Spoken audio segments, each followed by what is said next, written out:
Welcome to Making Sense of the Madness. We have the author of The Case to Impeach and Imprison Joe Biden, ex-White House stenographer and whistleblower Mike McCormick. Gonna be a banger of an episode. You're not gonna want to miss it. Buckle up and get ready to make sense of the madness.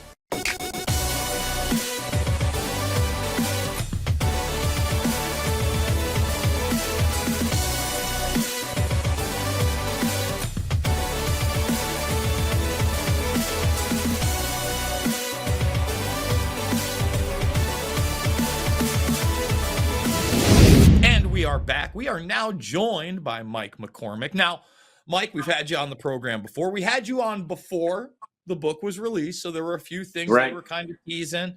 We'll certainly talk about the aspects that you have now discussed now that this book is out. You've got a new book on the way. We're also going to talk a little bit on the tail end of that. But for those who are unfamiliar with you, you are not just an ex-Biden stenographer. You work for the White House for some time. So just give the audience a synopsis of where you kind of fit in this executive branch. Well, thanks for having me back, Jason.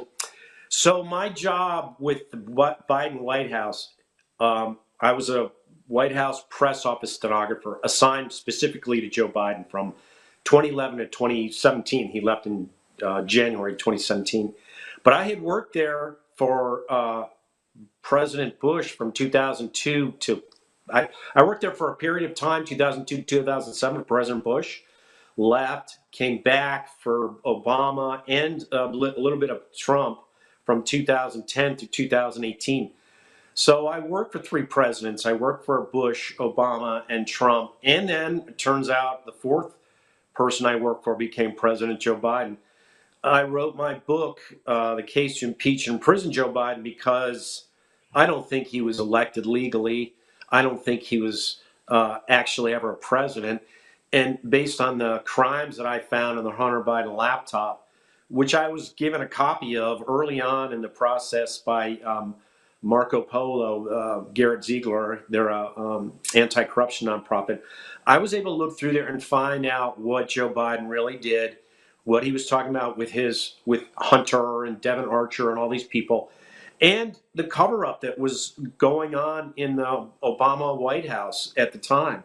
And so I wrote that book. It came out in January, right around Christmas time, late December, early January, and did real well. Got a lot of attention because at the time, people kept thinking Joe Biden was going to get impeached. Eventually, he never did. The reason I wrote the book was as a whistleblower, I was interviewed by the House Oversight Committee investigators last year. And I had things to say that they never used against Joe. And they never put me under oath. And then I tried to get in touch with the special counsel, David Weiss. And they never put me under oath. They didn't want me to testify against Joe Biden because they wanted this outcome where he doesn't really pay for his crimes. So I wrote the book to say, yeah, he committed these crimes. This is the evidence. I'm a witness. And I'm an unexamined witness. So let's talk about that, because the system, for instance, we live in an era where Joe Biden has been the quote unquote president of the United States for almost the last 4 years. Anybody paying attention to just the Democratic primary debates could clearly see he had onset dementia. He was a shell of his former self then. I mean, again, we'll get into that with you because you're somebody that also spent time with him behind the scenes. I imagine it was probably in those first few debates that it was very apparent he was not the man he once was. But we let that run all throughout this presidency until this debate where all of a sudden the mainstream media now admits, oh, it does look like he's lost a step and maybe he shouldn't run, etc. And maybe there is a mental thing. And to the point where they install the vice president as the Democratic nominee. They pushed Joe aside at the DNC after the first night. He did not look good then. He did speak for a lot longer than I thought he was going to be able to. There's still this facade that he's running the presidency. Yet, as you stated, the outcome that they wanted through these investigations was to say, bad Joe, we're not going to do anything about it. I mean, case in point, one of the things that they're pointing out is that he is not mentally fit to stand any type of trial. Then how is he mentally Right. fit to run the country? So we're kind of in this inverted post-truth world. When you Mm. talk about actual whistleblowing, do you think that there's any hope that your testimony and others will lead to criminal prosecutions anywhere else within this network other than Joe Biden himself? Well, that depends entirely on if Donald Trump gets elected. I mean, I think if he gets elected and comes in, there will be investigations done into the background of, the Burisma Holdings. That is still ongoing. That's a conspiracy. In my book, I involve Jake Sullivan as a co-conspirator. I involve people in the U.S. Embassy in Kyiv, Ukraine, as co-conspirators. And it was really disappointing to me when I had gone through this like a 2-hour interview with the House Oversight investigators, and then also in the Senate Homeland Security Governmental Affairs Committee investigators last summer, just about a year ago. And they started doing these interviews of Devin Archer and Hunter Biden, and they never asked the questions that they could have. That's why I wrote the book.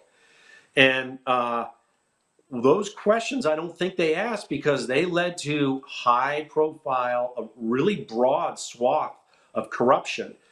And, this new book I have coming out is even crazier.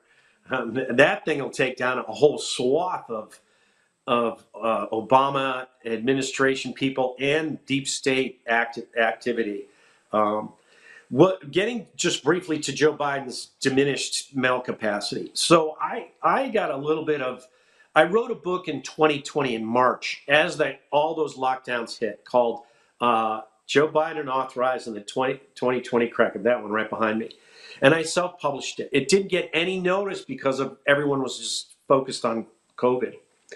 But I did say, look, this guy is impossible to be. He's not presidential. Well, as I was promoting the book, by the time the fall of 2020 rolled around, when they were starting to look at the presidential campaign, I got a little bit of splash of publicity saying, look, Joe Biden is half the man he used to be. So that was in September of 2020. I could see how diminished he was. He wasn't physical. He wasn't anywhere as physically adept as he was in 2018, just 2 years earlier. He was mentally, he's a lot sharper then than he is now, but he was still a lot slower than he used to be. So there was a huge downturn. He was on a downslope, and it really accelerated over the last year.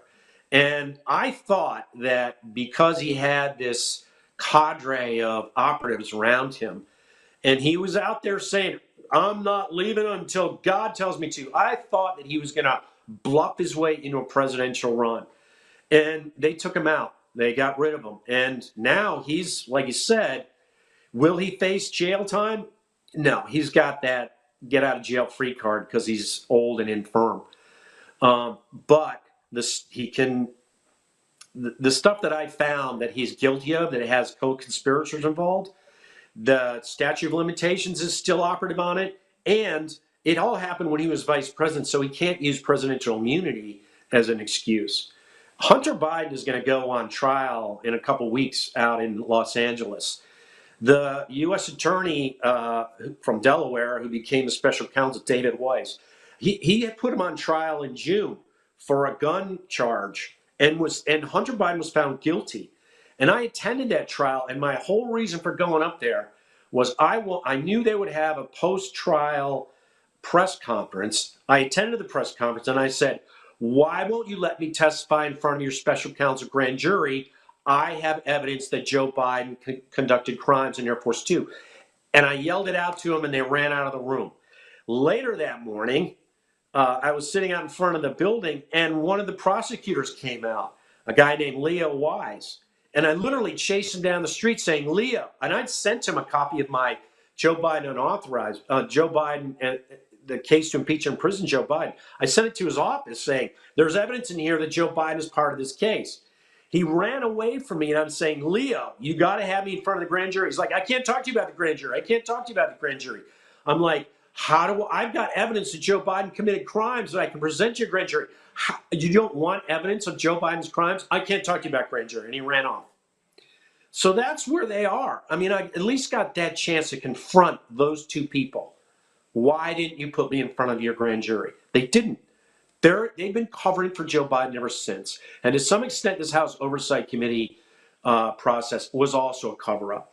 I think there were members on the House Oversight Committee who really wanted it to go through, but there weren't enough of them. And they were overpowered behind the scenes by rhinos and people who probably either sold out to Biden or were compromised by Biden somehow.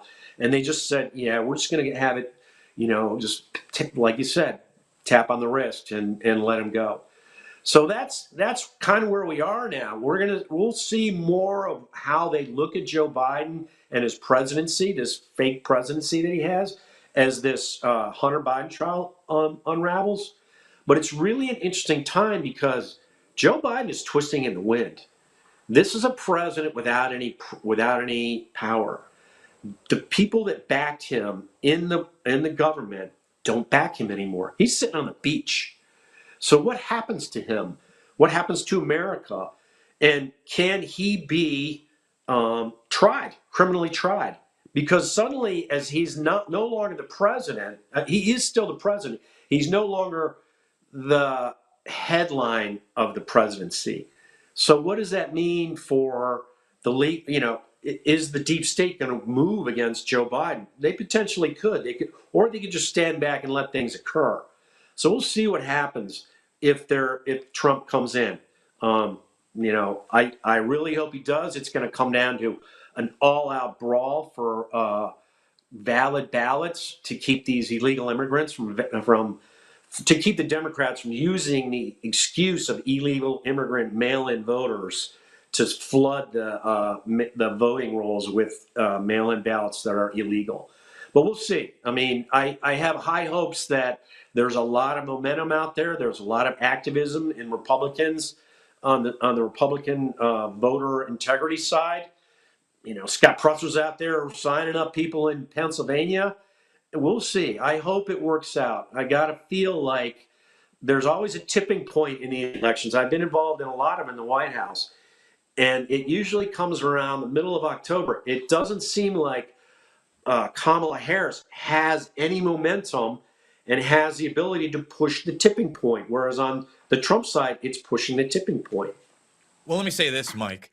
I think that when you talk about October and the possibility that Joe Biden maybe just steps down to legitimize Kamala Harris as the president, and then they install Waltz as the vice president amidst some kind of a catastrophic moment or event overseas, or maybe even in this country. But if something pops off in the Middle East, Russia, Ukraine, obviously the media has now already admitted he's diminished. There's a big push for Kamala among that moment. I think that is a possibility for an October surprise. And with all the other corruption, that's just one of the tools via media narrative to try to take this election and really have the inability to audit it as well, because when you are in some kind of a military mode and situation, the lines get blurred and things get even darker. We're going to take a quick break. Yeah. When we come back, I want to talk about some of that Biden corruption, Burisma in particular, for those that are unaware, as it is ongoing. This is Making Sense of the Madness, and we'll be back with Mike McCormick after this.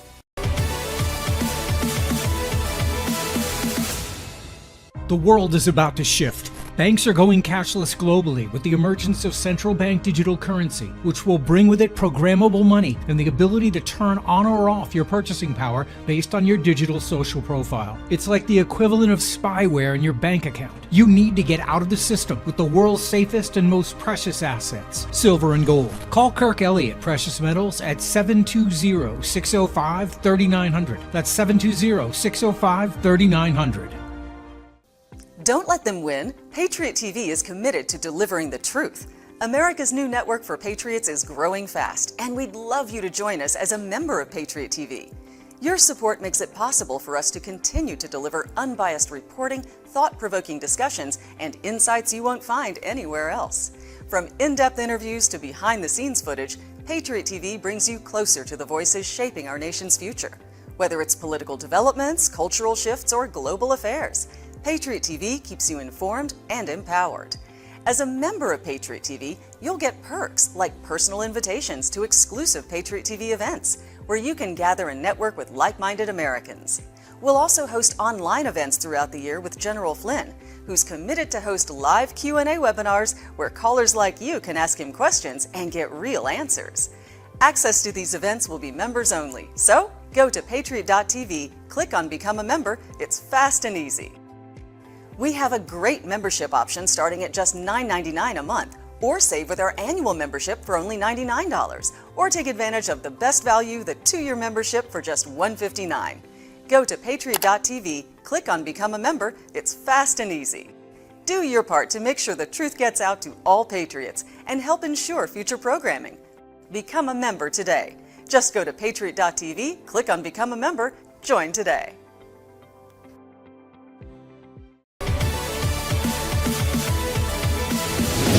And we are back. We are with Mike McCormick. Now, Mike, before the break, you really described a system of corruption and outright controlled opposition when it comes to high-level accountability within government. Whenever I see a whistleblower and there isn't pushback on that person and they're not being demonized in the media, et cetera, very skeptical when they're worshipped, because I've just seen so many whistleblowers over the past 2+ decades doing this, like yourself, that no one wants to touch, that no one wants to talk to, that if they do talk to, it's in a closed room. There is no printed deposition that goes out into the public arena. There is no trial by which you are called as a witness, et cetera. It goes on and on and on. So when we are talking about Burisma in particular, if you had told me when I was reporting, I think it was all the way back in 2017, when Joe Biden got up before the Council on Foreign Relations with Richard Haass and some other little minion, cackling about $1 billion to Ukraine that he was withholding because a prosecutor hadn't been fired. That prosecutor just happened to be investigating his son and others within the D.C. cabal, if you will, in a corruption case. And, you know, the response is, well, you're not the president of the United States. You can't do that. I'm going to be on a plane in a few hours. If you don't want to do it, that's fine. I'll take the $1 billion with me. Literally goes Joey B style, goes, well, son of a bitch. And it's a big laugh fest, and everybody's having a good time. You had told me that would have been the modus operandi for the second Trump impeachment. I would have, how? And then it is. I mean, we're in bizarro town. So for those that don't know what this Burisma energy scandal is, I'd love for you to give a synopsis. Now, in that, you have evidence via Air Force Two as you travel with these people as a stenographer that you were volunteering. Go into that as well. So, and the clip you're talking about was actually January 2018 with the Council of Foreign Relations. So the book in the case of impeachment President Joe Biden, I was on that trip that he took to Ukraine, and it was December of 2015. And I after talking to the House Oversight Committee, I realized they were looking at it. So I started digging into it. Having been there, they were very interested in what I saw and did there. There were some meetings that we had with the press there, with other people on the entourage, not Joe Biden, but Jake Sullivan and the ambassador and Pyatt and Jeffrey Pyatt. And Victoria Nuland was there. One of the things that happened on that trip was he walked down the arrival stairs of Air Force Two and shook hands with a guy named Vitaly Klitschko. Vitaly Klitschko was then the mayor of Kyiv, and they made a little film about it. So there's a video, a White House video of this meeting. It's called "He Was a Greeter."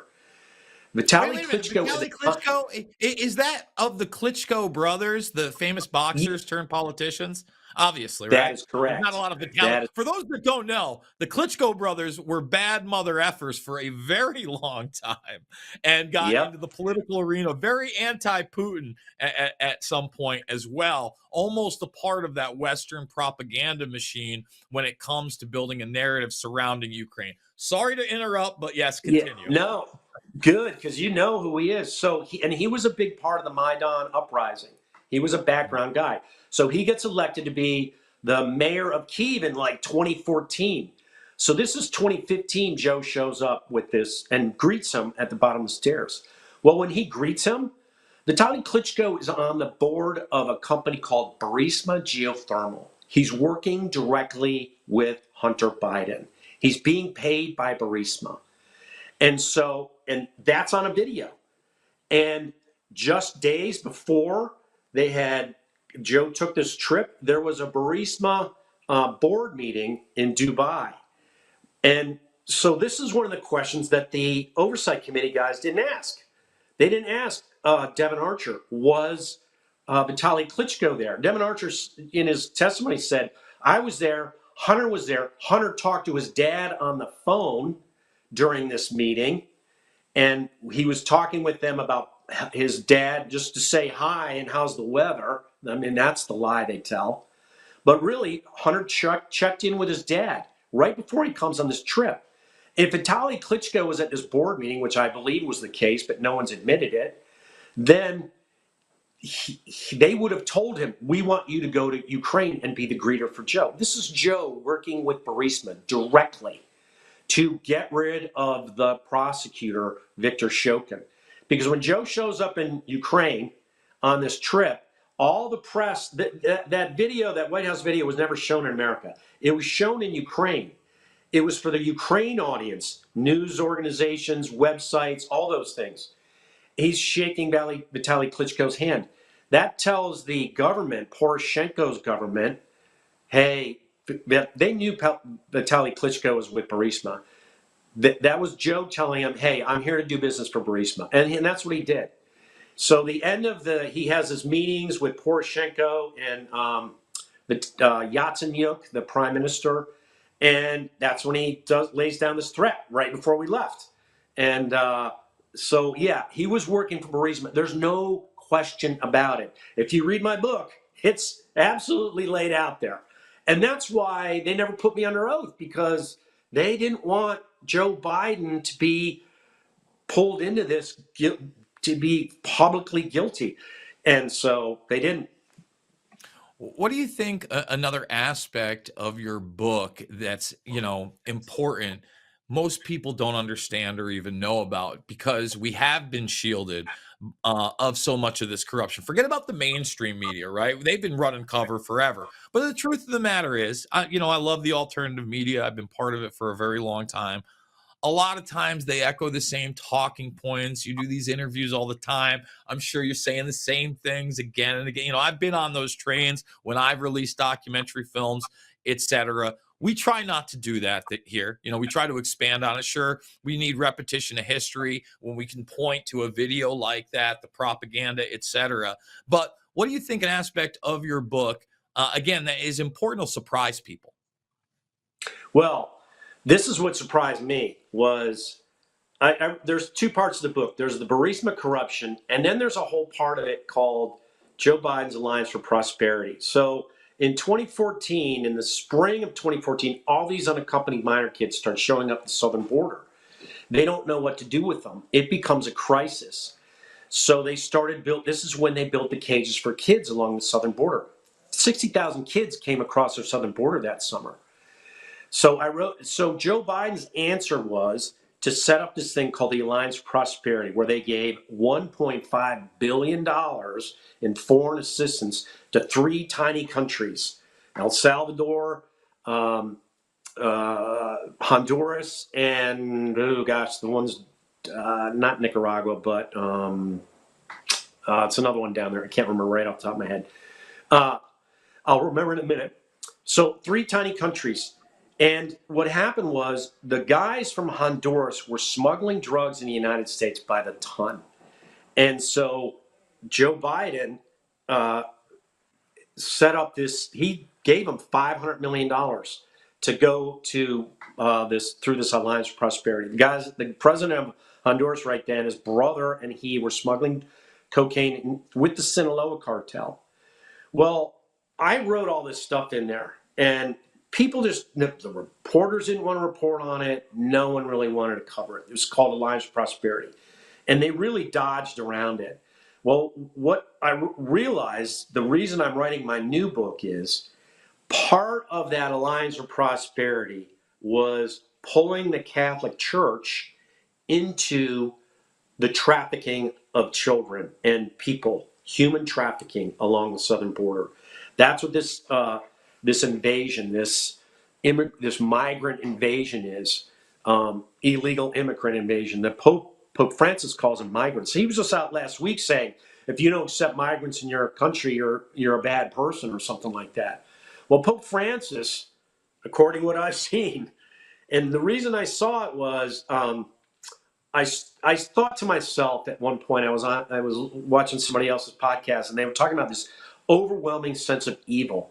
And I was like, what was the most evil thing that I knew about in the Obama-Biden White House? And it was Joe Biden being very close with former Catholic Cardinal Theodore McCarrick.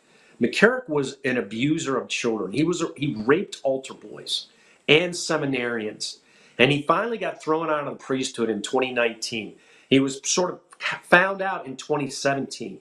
But up until then, he was a favorite of DC politicians and media. He was the Irish Catholic go-to guy for St. Patrick's Day, for the festivities up on Capitol Hill, the prayer breakfasts. He was always there. Well, behind the scenes, he was a bad guy, but he was also very political. He started working, he would travel to China and Iran on behalf of the Catholic Church. He started doing that in the 90s. Based on what I've seen, I personally think he was an operative for the CIA. I don't think he was actually a cardinal. I think he was doing intelligence work. And so what happened was they used him and his connections into the Vatican to put Pope Francis into the role of being Pope. You know, it was a very strange transition. In 2012, February, Pope Benedict says, I'm old, I'm going to retire. Well, then they have this conclave. McCarrick is over there. He's very involved in the conclave behind the scenes. And then Pope Francis gets elected. Well, McCarrick was very close with Pope Francis. And there's a lot in my book about how close he was and how much travel he did back and forth with him. Mike, let's take a quick break, because I know that you got an upcoming book, and I certainly want to explore this, because when you talk about someone like McCarrick, and him, you know, basically being the darling of DC up until 2017. Hey, newsflash, folks. It isn't, you know, it's common knowledge that the Catholic Church for a very long time has been involved in the abuse of children and covering up the upper echelons of that organization who do so. We're going to talk about that, and I definitely want to get into this CIA asset angle. More Making Sense of the Madness after this.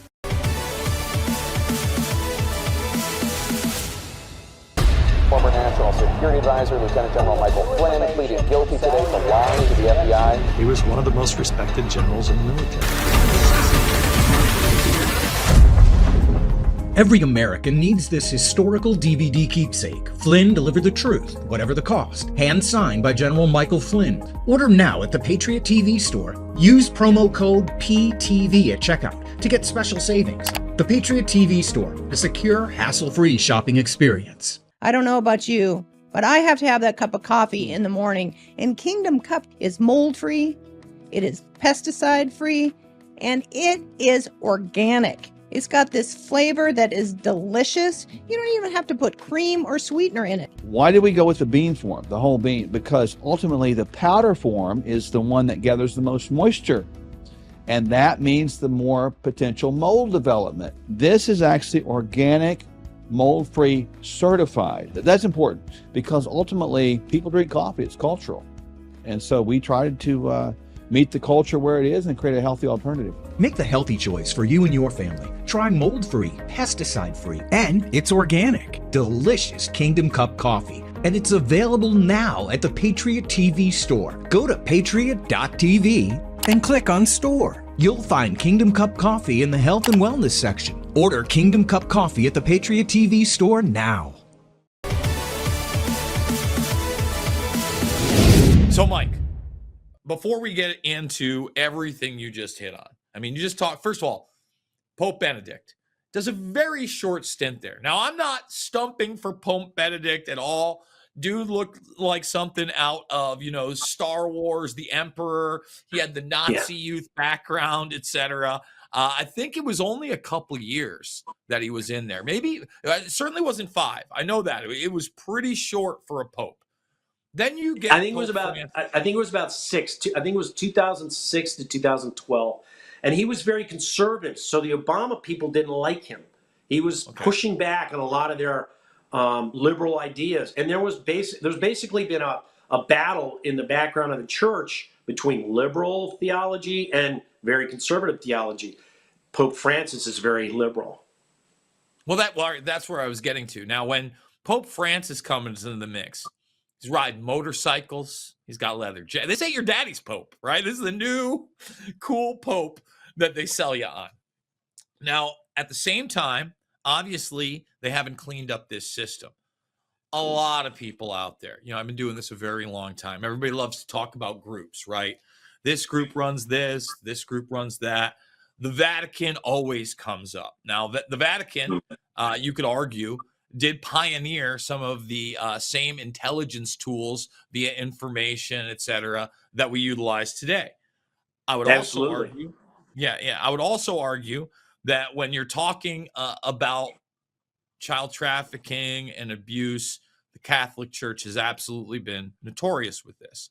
Now, there's been a lot of politicians that have also been caught on both sides. I would talk about Dennis Hassert. I mean, talk about the upper echelons of the Republican Party. This is a guy that was abusing kids before he was a politician. He was the Speaker of the House. Then you have the intelligence aspects. They love compromised individuals. And quite frankly, back in the 80s or 90s, you get away with compromising somebody just with their mistress, right? Gary Hart style. Hey, Gary, you want to be president? How about we leak some photographs of you and your mistress on a boat to the Inquirer? That type of thing. Right. Morality moves, people don't care. They love pedophiles. That morality, thank God, to this day, has not moved. So, I would argue whether or not you're correct that McCormick started out as a CIA agent. There is certainly, especially with being compromised like that, the idea that the intelligence networks would move in there and utilize him as an asset, where if he didn't, he might just become one of those cardinals that couldn't be moved again and, couldn't get away with it, et cetera, as long. What do you think? Well, so McCarrick, he had all kinds of contacts that he was doing. He traveled around the world. And they never really, there's a huge report done by the Vatican after he got caught. And he got caught in 2017. Basically what happened was Trump came in and all of a sudden they were like, whoa, we got to get rid of this guy. They didn't want to get rid of him until Trump came in and started changing things around behind the scenes. So as soon as Trump came in, within months, there was a credible allegation by a young person who was a minor when he was abused as an altar boy in the 70s. They went way back, and the police investigating. They said, the statute of limitations is over on this, but the Vatican finally kicked it up the stairs. Like you said, they've been holding it back. And McCarrick was one of those guys who was one of the guys that stomped on the investigations. So he starts getting investigated and it starts coming out. They wrote this report and they talk about all the travel he did.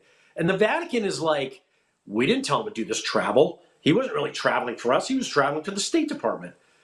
Well, how does the State Department put this guy in this position to travel to all these sensitive world locations? China, Cuba, Iran, and do all this work as a Catholic guy, and just sort of, we don't even have any sense that there's a intelligence community aspect to it. So when he comes in, so getting back to the child trafficking around the Alliance for Prosperity, what I saw was, I started looking, I took the name McCarrick and typed it into White House visitor logs in 2014. Boom. All of a sudden, I saw all these meetings with McCarrick and Dennis McDonough, who was then Obama's White House chief of staff. McDonough's a Catholic. He has two brothers who were priests. One brother retired. One brother was kind of demoted from a senior position because he was covering up for pedophile priests in Minneapolis. So he's in charge of sort of the Vatican outreach of the Obama administration early on, from like before Obama even gets in. They're reaching out to the Vatican. They're reaching out to Pope Benedict, but then that turns into we want to put we want to put Francis in there, and they use McCarrick. In the summer of 2014, the drug dealing president of Honduras comes to the White House to have these meetings about how to set up the Alliance of Prosperity. He's there. The president of El Salvador is there, and the president of, oh my gosh, I am blocking on the third country. I feel really silly. It's one of the Northern Triangle countries, if you know where they are. And so they come. Well, as soon as they leave, there's all these meetings between McDonough and McCarrick in the White House. They're setting up the Alliance of Prosperity, and they're using the Catholic Church. And the question I have, and I pose in the book, is why did these kids start showing up? Who told them to come there? Because they were being pulled in there by the cartels. These are young kids. Some of them are 4 years old, and they're making this travel from down in Honduras, El Salvador, and I cannot come up. Geez, I'm kicking myself. But anyway, Yo, Mike, I mean, we're talking about 4-year-olds. That's insane. I mean, how many of these children and how what was the oldest child you saw? You just said 4. I would hope that would be the youngest. So they were unaccompanied minors. So they're 17. Most of them are between 13 and 17. Most of them are boys. A lot of girls. But the cartels and the coyotes were terrible to these kids. And so they show up at the border, and no one knows why. Like all the Obama officials saying, we don't know why. We think it's just bad crime down in their home countries. Somebody was telling them. Was it the Catholic Church that was telling them? Was it U.S. intelligence agencies put that word out? Or was it, some other entity that was getting these people up there? Because they all came, and the parents were signing off on it. So the mystery is, why did they show up? As many as they did, all at once. Who put the word out? And so then they get rewarded. These countries get rewarded with all this foreign assistance, and the Catholic Church gets rewarded because they're in on it too. Catholic Relief Services and the U.S. Conference of Bishops, the U.S. Conference of Catholic Bishops, USCCB. They get a bunch of money. They're still getting a bunch of money for this. It became a huge windfall for the Catholic Church and the bishops. The grants are in the tens of millions, if not hundreds of millions of dollars right now for migrant services to the U.S. Conference of Catholic Bishops. And this is what came out of it. This is the evil. It's unbelievable. Pope Francis was behind this. And he put the Catholic Church in a position to be partners with cartels in their human trafficking. That's the almost insurmountable evil. He did that. And he did it with Cardinal McCarrick. And he did it with Joe Biden. And he did it with Barack Obama. They did this. They did other things. They did stuff where they were working on the Iran nuclear deal. The Pope went to the Middle East and worked on the Iran nuclear deal. That's why McCarrick went back and forth to Iran. They betrayed the Catholic Church in China. China had a traditional underground Catholic Church that was very strong. And when Pope Francis came in, they changed the way they dealt with China and basically turned the Catholic Church over to the Chinese communists. And they let them choose the bishops in China. And the Catholic Church traditionalists were like, wait a minute, you betrayed us. And so there's 3 main parts of what Pope Francis did that really betrayed the church and betrayed what the church is supposed to be. The church is there as ministering to Catholics Jesus' word, to present it's not a social agency. It's not a social outcome agency. But they involve themselves in politics. They involve themselves in the Middle East peace process. They involve themselves in the China relationship, and they involved themselves in opening the borders. And it wasn't just in America; they did it in Europe too. So this is a very they call it synod. They have this synod approach to the Catholicism. It's activism. It's activism hiding behind religion, and it's not the way it should be. I mean, they basically destroyed the separation of church and state. Pope Francis is working for Obama and Biden. And the last part, you really alluded to the actions of Catholic charities when it comes to the current quote unquote migrant crisis. So then the question I have for you is, you just talked about all this human trafficking. We've had whistleblowers within the administration, like Tara Rodas and others, talk about the border issue and the human trafficking of children, both sexually and for labor.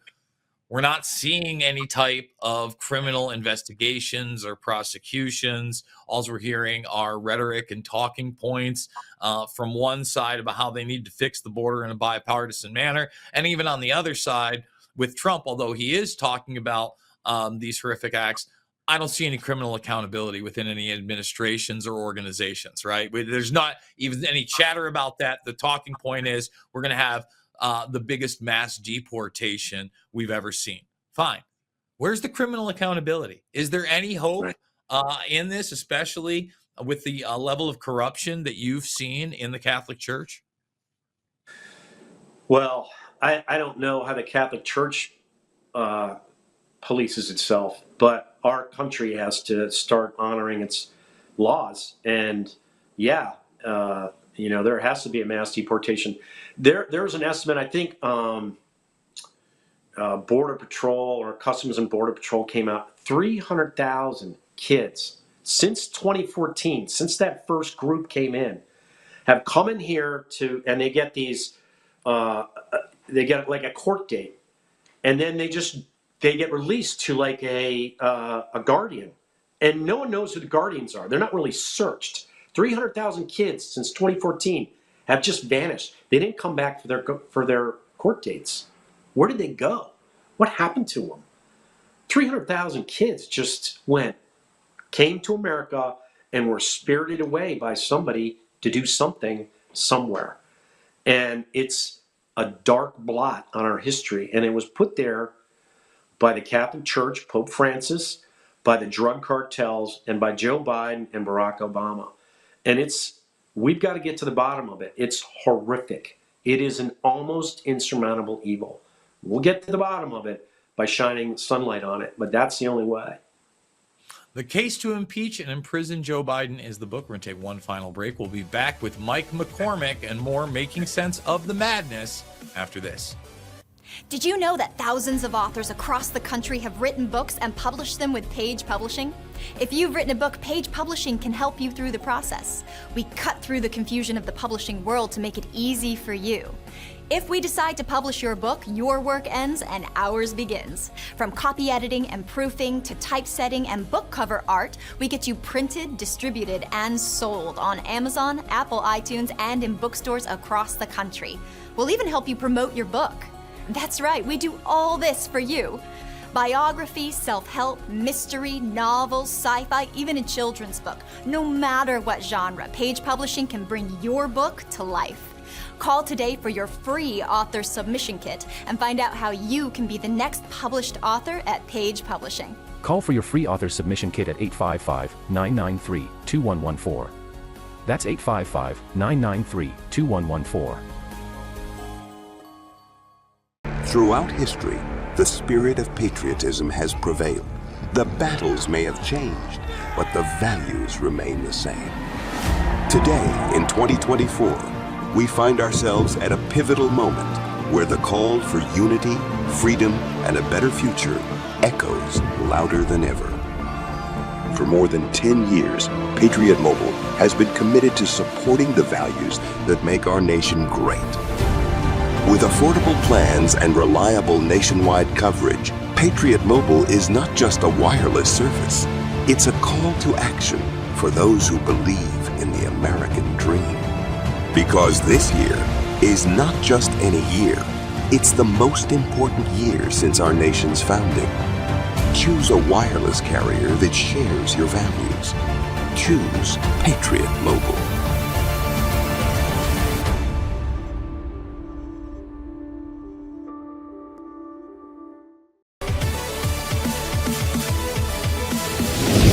Final segment with Mike McCormick. Now, Mike, the DNC, obviously long and gone. I would argue the Barack star had his moment up there. It was like a platinum selling artist going on tour again, like the Eagles rejoining for the 25th time, Right. and just seeing him. And he was nailing it. And, I got to tell you, as far as everybody up there, he's energized. He's still very much the iconic face of the current party. Certainly, when you see Bill Clinton at this stage in his life, the baton has been passed.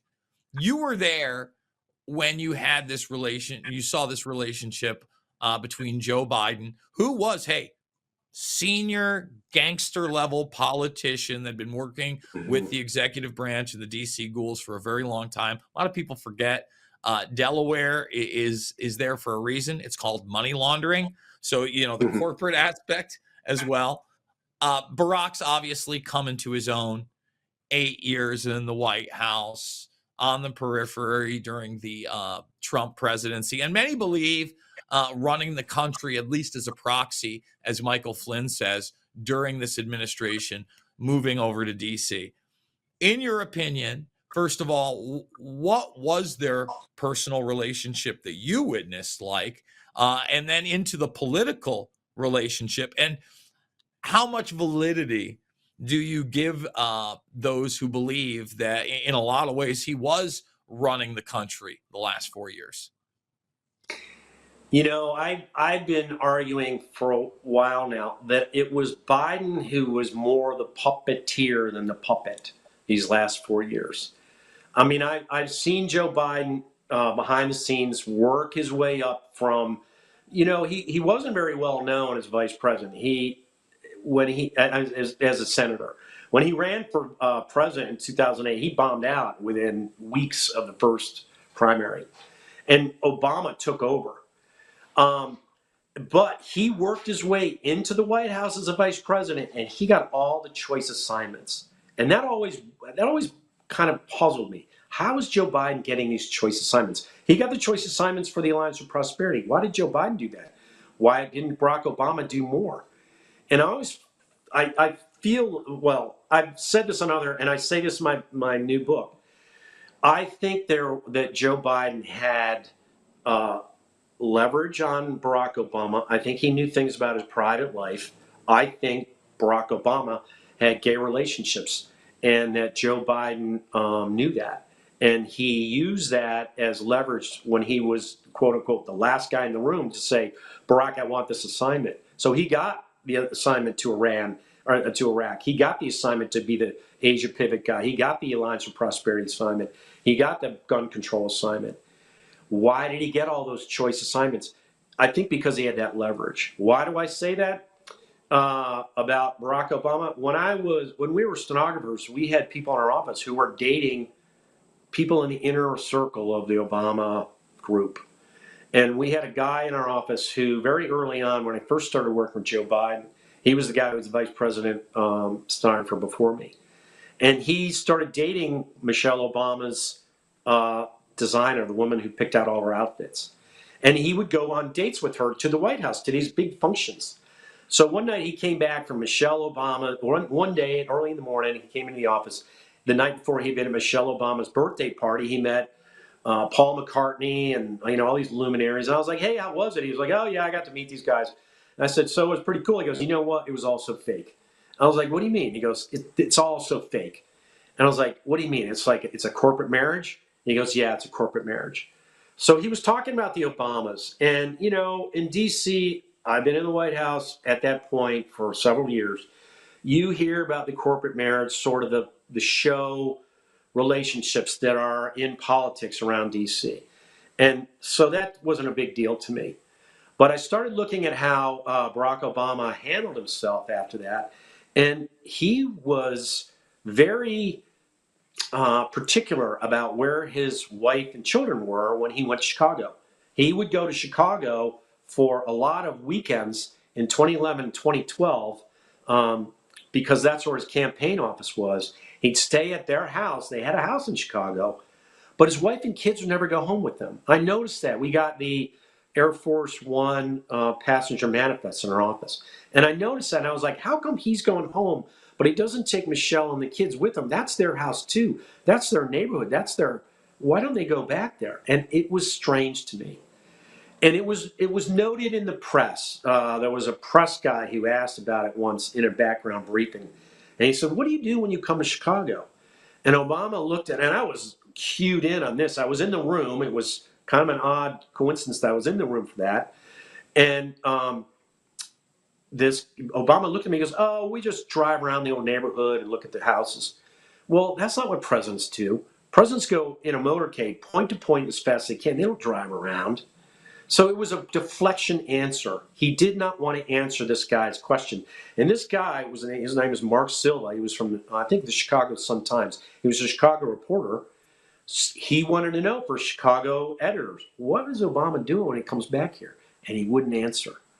So to me, there's other things that I talk about. And I recorded it in a Substack. The Substack is Midnight in a Laptop of Good and Evil. I did like about a 15-minute recording, sort of all the things that kind of added up to me thinking, there's something going on here. The corporate marriage is more about Barack covering his real identity, and Joe Biden knows that, and Joe Biden's getting away with this stuff. So as their relationship, once Joe Biden became president, came out, everyone said Joe Biden's the puppet and Obama's the puppeteer. I don't think that really came to the fore until earlier this summer. I think Joe Biden thought of himself as the leader. He always had a huge ego and thought of himself as the number one politician in the country, the smartest guy, even though Obama was, the heralded, the amazing person of the Democratic Party. Biden behind the scenes always thought he was smarter and better at foreign policy. That's his big ego. And so Joe Biden over the last 4 years had his big ego roaming around the White House with probably Obama keeping tabs. But it wasn't, they really had to shove Joe out. And now we've got this situation where we've got a president, we're not sure what he's doing. We've got a lot of compromised people in Washington, and we don't know how well they're going to handle the fact that this MAGA rise, the rise of Trump is coming. I really think there is going to be momentum for Trump growing and growing, and it has to become a successful election for him. I pray that it's a successful election for him, because if it's not, our country's lost. There's no way at this point in time Kamala Harris can be viewed as a legitimate presidential contender against who President Trump is, given all he's up against. They try to assassinate him this summer. They try to put him in jail. They may yet try to put him in jail with a sentence. I mean, this is just September is coming. Listen, Mike, I don't think anything's out of the woods. I don't think a second assassination attempt is off the table. And let me just say this about you. You're one of the few people out there that said there was no way that Michelle Obama was going to be the nominee because she hated the side of politics. And it kind of seemed that way behind the scenes. Now, even the Trump administration, or the Trump campaign rather, was worried that may happen as she was a viable candidate. Can you just in these final few minutes kind of talk about why you knew it wasn't going to be Michelle Obama? Well, I think it goes to their relationship. She did not enjoy her time in Washington. She's I like Michelle Obama.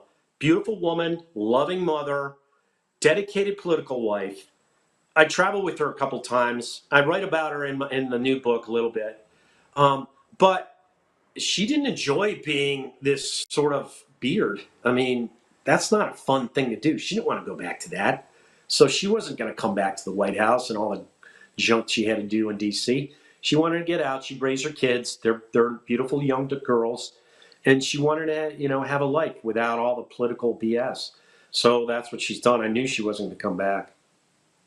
Mike, in this final couple of minutes, let everybody know where they can get your book, when the next one's coming, and how they can check you out on Substack as well. The Substack is Midnight in a Laptop of Good and Evil. I haven't been posting a ton of stuff there because I've been busy writing the book. But there's a lot of stuff in the archives, and you can get on there for a small paywall. You just got $8 will get you into the archives. There's all kinds of stuff there. That's where I talk about the why I think Obama was gay thing. My book is on Amazon or Barnes & Noble, The Case to Impeach and Imprison Joe Biden. And the new book will be out hopefully mid-October. I'm pushing hard. I got to finish it over the next couple of days. Literally, you guys caught me right as I'm wrapping it up, so it was good timing. Well, I'm glad that we got to talk about it because we are talking about high-level corruption, not just in U.S. politics, not just in business, but also religion. And culturally, this all really does come together. And, look, I think Trump's got his problems. I'm not a conservative. I'm not a Republican. I'm a constitutionalist at best. I don't like the fact that we've just had 4 years of the most outwardly puppeted dementia patient ever. I don't like the fact that the other person they're replacing him with has no real political values and agenda will sway in the wind to whatever donor or predator class wants to get behind it. And, I really do fear that we may be in the throes of the final evisceration of our Constitution and Bill of Rights here. And I know that you're fighting back against that. So we appreciate you, Mike, and we appreciate you guys watching this show 5 days a week right here on Patriot.tv, where the truth lives. I want to tell you, it's not about left or right. It is always about right and wrong. I love you guys. We'll see you on the flip side.